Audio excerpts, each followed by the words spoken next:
Can dancers benefit from intermittent fasting? I get this question all the time. Most often, it comes from a headline. What I've seen recently is clickbait surrounding the use of intermittent fasting as an intervention to support cognitive brain functioning. So I wanted to dive a little bit into the research, see what's going on, and better help you decide whether or not intermittent fasting can actually benefit a dancer. And that's what we're talking about today. I'm Rachel Fine, registered dietitian nutritionist and founder of To The Point Nutrition. A dancer's performance is a direct result of hard work and motivation. So where does food fit into this? There's a lot of myths and a ton of antiquated ideals, and I'm here to dispel those. Hi, I'm Rachel Fine. I'm a registered dietitian nutritionist here to help dancers just like you build the most supportive habits both at mealtimes and in the studio. Today we are talking about the trendy topic. It's been pretty trendy for a very long time actually. It's the topic of intermittent fasting and whether or not dancers can benefit from this eating pattern. There have been suspected associations between fasting and improvements in cognition or brain functioning. I've even heard of some anecdotal experiences surrounding an increase of energy from intermittent fasting. So to many dancers who are constantly needing to up their energy and focus in the studio, any suggestions to improve either is gonna be taken pretty seriously. But the facts don't always line up. Now, just a disclaimer, this discussion is not in response to fasting for purposes of religious practices. Religious fasting can present many challenges for dancers, especially dancers who do have a tendency towards disordered eating or a history of an eating disorder. So it is incredibly important, if this relates to you, then you seek support from a medical provider. If you're navigating periods of religious fasting while simultaneously healing your relationship with food, then working alongside a registered dietitian nutritionist like myself is going to be imperative. But let's get back to the trendy topic of intermittent fasting. What exactly is it? Intermittent fasting is an eating regimen. It involves stretches of time where we are not eating. There are several different types of protocols. I'm not going to go into specifics here, but I've seen a couple that will encourage fasting for several days or fasting for just several hours.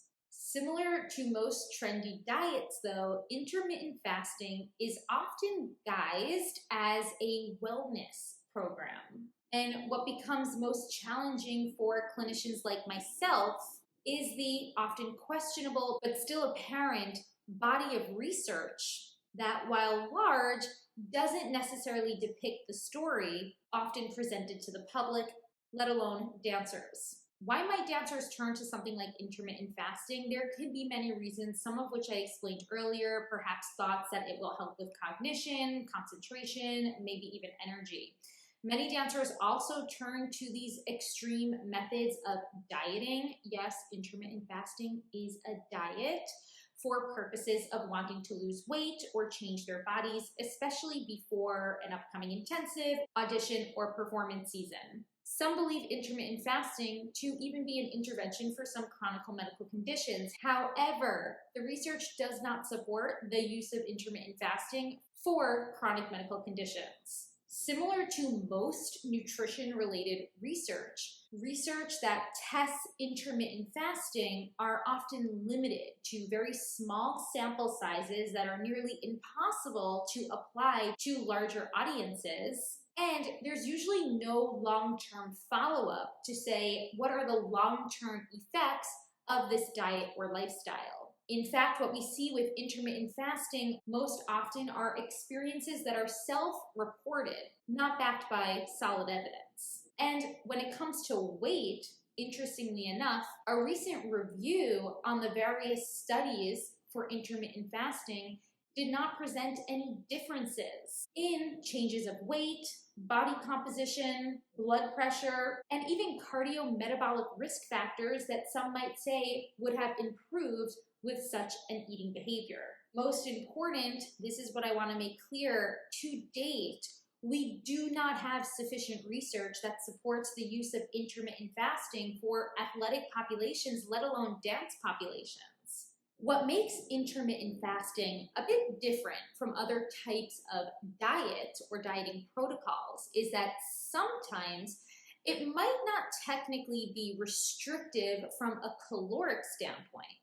Some intermittent fasting protocols can technically get an adequate amount of nutrition in for any individual on any given day. And usually these are the intermittent fasting protocols that involve a nocturnal fast, or essentially just not eating while you're sleeping at night. So if you are getting in an adequate amount of nutrition each day, then is it really such an issue?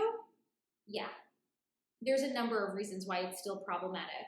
Let's dive into them. The first, it's actually not going to support your unique energy needs as a dancer. So let's quickly review the basics. The body has two main sources of energy that it likes to tap into for your dancing.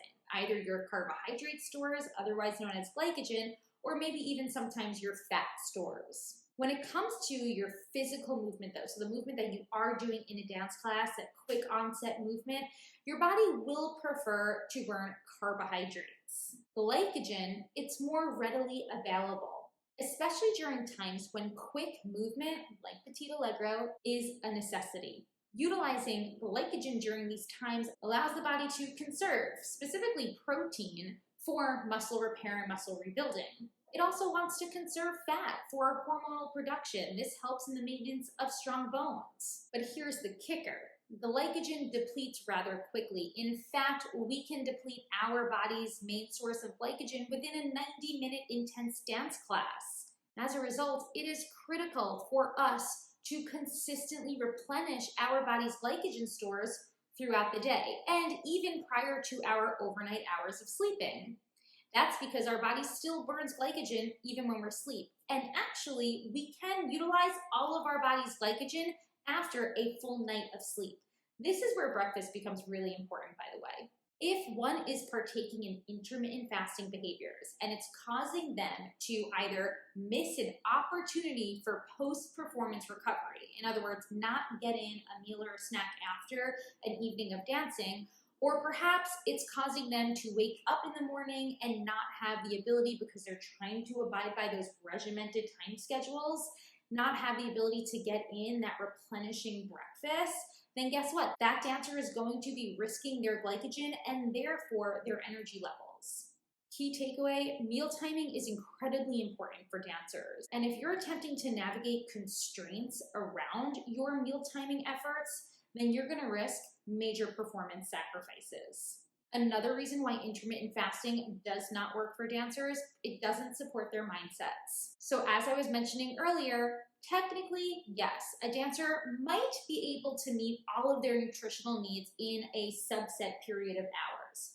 It's going to be really, really challenging though. And your meals and snacks are likely going to be double, maybe even triple in size, which is going to further make dancing really challenging, especially if you're dancing on what feels like a very full stomach.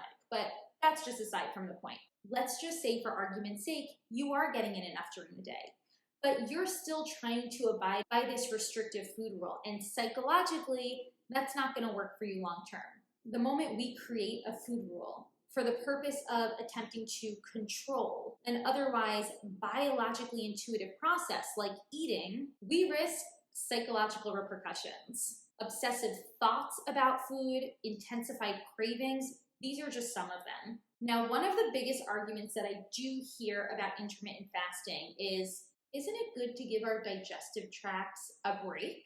Let's discuss it. The purpose of digestion is to break down food, right? Our bodies have an incredible ability to break down food, utilize nutrients, and even conserve the nutrients that it doesn't necessarily need at that moment. Instead of relying on this logic that our body can indeed store nutrients for use during other periods, I want you to consider how naturally designed we are to arguably, and I don't like using this phrase in this context, but arguably to intermittently fast. We all should be sleeping at night. And technically, this is a great time for your body to take that rest. If you want to get fancy, you can totally call this a nocturnal intermittent fast. But generally speaking, you're just going to sleep at night, you're waking up, and you're starting your day with breakfast. There's actually not that much complexity to it. Now, just be aware, I'm not setting a time limit on this period, especially if you are a dancer who is performing late into the evening hours and maybe even partaking in movement routines like cross training in the very early morning hours. This is why having these stringent intermittent fasting rules, it's not going to help you. Instead, what I encourage is for you to work alongside a registered dietitian nutritionist who can better help you to construct a plan where your meals and snacks are flexibly timed in a way that will best support your energy, your cognitive capacity, so how you're thinking in class, how you're concentrating in class, and even support your health in the long run. You see, arguably, intermittent fasting is a restrictive dieting behavior.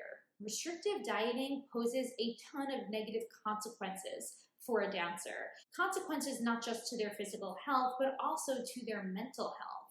I've been a dietitian for dancers for over a decade, and I've seen so many dancers struggle with overall appetite dysregulation as a product of attempting to partake in these types of extreme regimented eating patterns.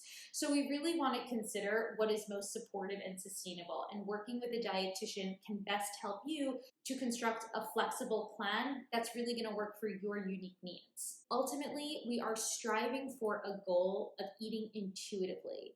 Now, this does not mean that we're striving to eat when we're hungry, stop when we're full, and that's the whole conversation.